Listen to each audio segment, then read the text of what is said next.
Good afternoon, everyone. Shalom. I'm Shosh Bedrosian from the National Public Diplomacy Directorate.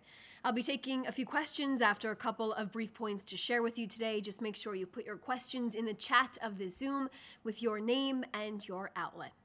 Today is Monday, December 8th, and it has been 794 days since Hamas slaughtered our southern communities and kidnapped our people. It was a choice Hamas made to launch a war on the people of Israel on October 7th, and we will never forget the atrocities they committed on that horrific day. Allow me to share with you some of the significant points the Prime Minister has said in the last few days. He said we are almost finished with phase one of the ceasefire plan, which has been a goal the Prime Minister set at the beginning of the war, to get back all of our hostages. It is fair to say that many doubted the Prime Minister could even accomplish something like this back when our people were first taken hostage by Hamas. And right now, we have one hostage left in captivity, which we know Hamas can find. Master Sergeant Ron Gavili is still being held in Gaza, and he must be brought home for a proper, dignified burial.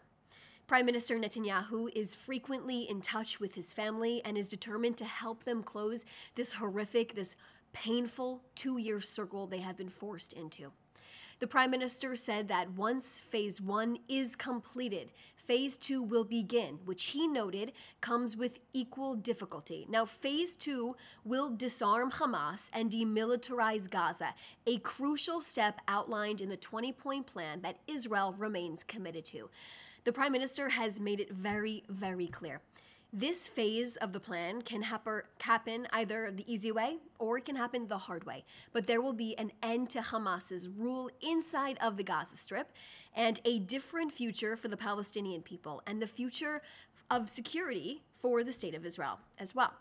Israel will continue to uphold our side of the ceasefire as Hamas continues to violate it on a daily basis. A ceasefire has been in place for 2 months now, but terrorists continue to attack our soldiers and cross the yellow line into the IDF-controlled area inside of the Gaza Strip. Israel will continue to act in self-defense against these terrorists. I can share with you that the Prime Minister will meet with President Trump on Monday, December 29th. They will discuss the future steps and phases and the international stabilization force of the ceasefire plan. Let's remember how this ceasefire plan came to be.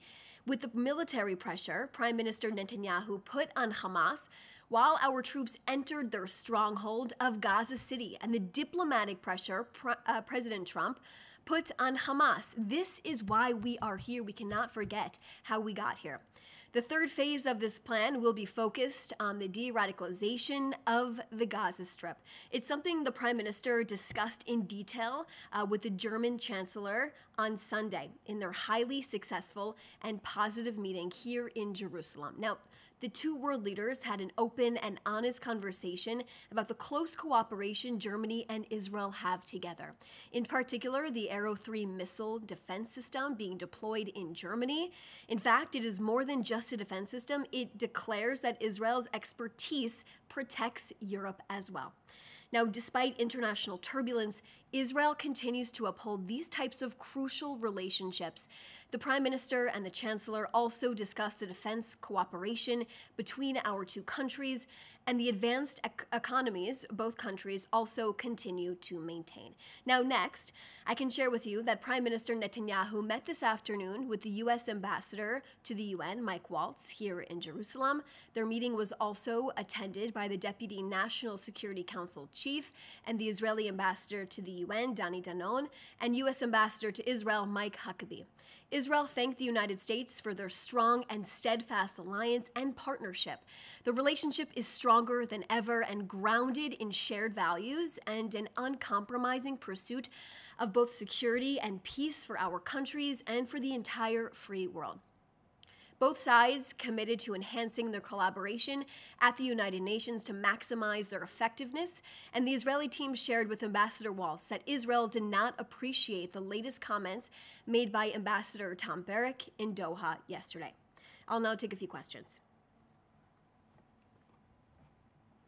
Okay, first question from Joel Pollack from California Post. Does the Prime Minister have a comment about last week's anti-Semitic and violent protest against a synagogue in Los Angeles last week? Second question is, Tucker Carlson claimed in Doha this weekend that Israel asked Qatar to host Hamas, so it was hypocritical for Israel to attack Hamas in Qatar. He made a number of other provocative statements. Does Israel have any comment on this? So in terms of these LA protests that you mentioned, I can share with you that Israel views the violence exhibited outside of the temple in LA, the synagogue, as another manifestation of anti-Semitism rearing its ugly head. Also, we shouldn't get confused. There are not simply assaults on Israel-oriented event. It is yet another assault at the site of a Jewish house of worship, and this is a shameful act, of course, that must be rejected across the board. In terms of your question in regards to Qatar, I just want to remind everyone that after October 7th, Hamas wasn't hiding inside of Doha, Qatar. They were simply living. They were being hosted in Doha in 5-star resorts and luxurious villas as well. Qatar gave them a sanctuary there.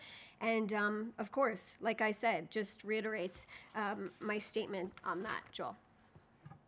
Adam Parsons from Sky News, what is the government's reaction to the decision by Israeli officials to raid the headquarters of UNRWA today, despite the terms of the UN Charter, stating that the building is inviolable? Can you confirm that the Israeli government continues to respect both the word and spirit of the United Nations agreements? I will simply put it, Adam, I will probably have you ask UNRWA if they will also respect Israel and not have Hamas completely infiltrated inside of them and what they claim to be doing as well. We know UNRWA has been a stain on the United Nations, and it was established back in the day to actually only operate for 18 months.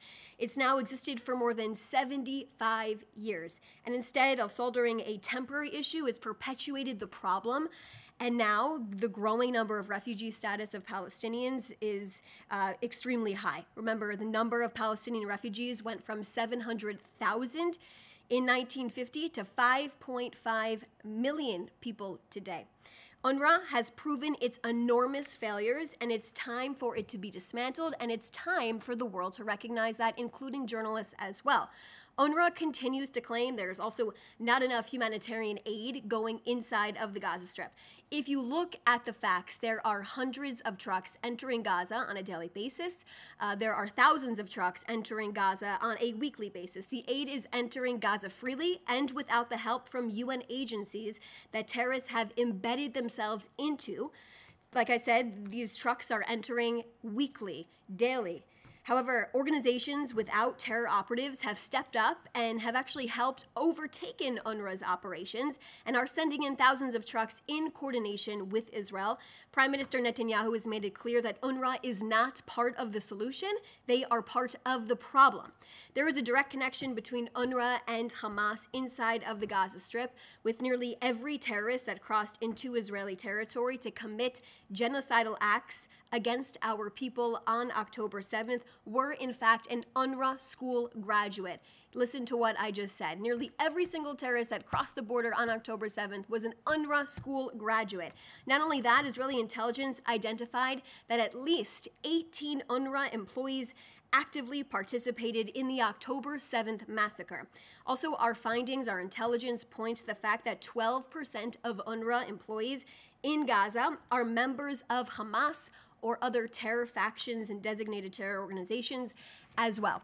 I also want to continue to tell our journalists specifically about these employees of UNRWA who decided to cross our border on October 7th and invade our communities. One of them was a social worker. We have it on surveillance video of an UNRWA social worker picking up a limpless, lifeless body of one of our then hostages at the time, Jonathan Samarano, and bringing him into, dragging him into a car on Kibbutz Be'eri, bringing him into Gaza.